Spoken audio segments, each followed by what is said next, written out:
Betrayed by his own brothers and sold into slavery, a young man named Joseph was taken far from everything he knew to the strange and bustling land of Egypt. Can you imagine the fear and loneliness? He was just a teenager, stripped of his family, his home, and his freedom. But even in this darkest of moments, a flicker of hope remained, because God had not abandoned him. In Egypt, Joseph was sold to Potiphar, a high-ranking official of Pharaoh. Instead of despairing, Joseph dedicated himself to his work. He was diligent, honest, and everything he touched seemed to prosper. Potiphar couldn't help but notice.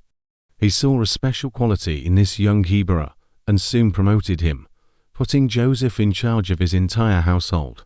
Under Joseph's management, Potiphar's estate flourished like never before. It seemed Joseph's fortunes were turning around.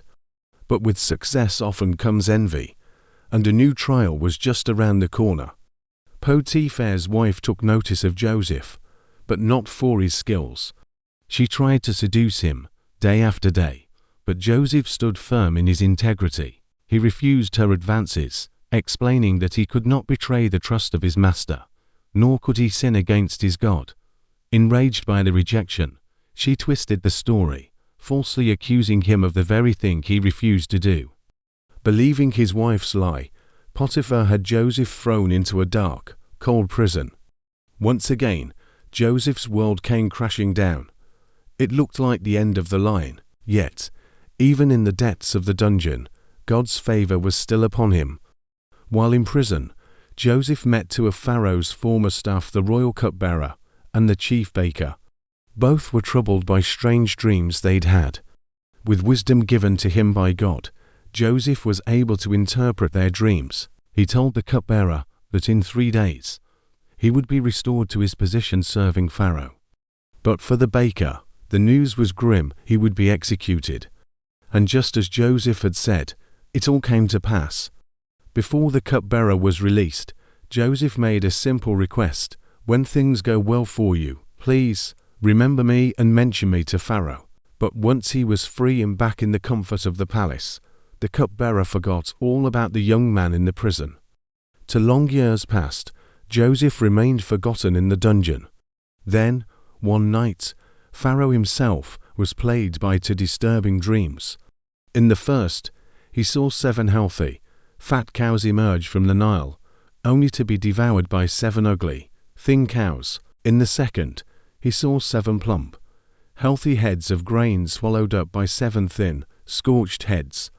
Pharaoh was deeply unsettled and called for all the magicians and wise men of Egypt, but none could tell him what the dreams meant. That's when the cupbearer's memory was suddenly jogged. He remembered Joseph, summoned from the filth of the prison and brought before the most powerful man in the world. Joseph stood with quiet confidence. He told Pharaoh, "The interpretation does not come from me, but from God." He explained that the 2 dreams were one message. Egypt would experience 7 years of incredible abundance, followed by 7 years of devastating famine. Joseph didn't just interpret the dream, he offered a solution. He advised Pharaoh to appoint a wise and discerning man to oversee the collection and storage of grain during the plentiful years, to save the nation from starvation for the lean years. Pharaoh was completely astonished. He looked at his officials and said, "Can we find anyone like this man, one in whom is the Spirit of God?" Recognizing the divine wisdom in Joseph, Pharaoh made a decision that would change history. He didn't just release Joseph, he elevated him. "Since God has made all this known to you," Pharaoh declared, "you shall be in charge of my palace, and all my people are to submit to your orders. Only I will be greater than you." In a single day, Joseph went from prisoner to prime minister of Egypt. He was given Pharaoh's signet ring, fine linen robes, and a gold chain around his neck. He immediately got to work, organizing a massive nationwide project to store the surplus grain.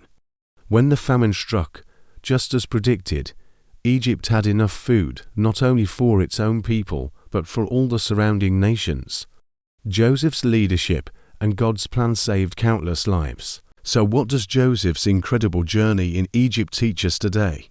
It shows that God is always at work, even when life is brutally unfair. Think about it: betrayed, enslaved, falsely accused, and forgotten in a dungeon.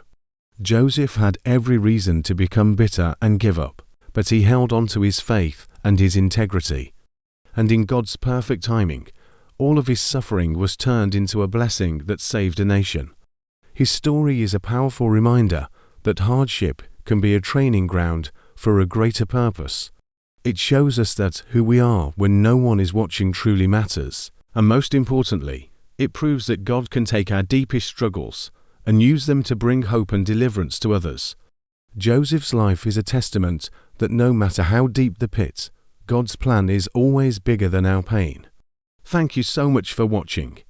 If this story inspired you, please give this video a thumbs up, and don't forget to subscribe and hit that notification bell so you won't miss our next video.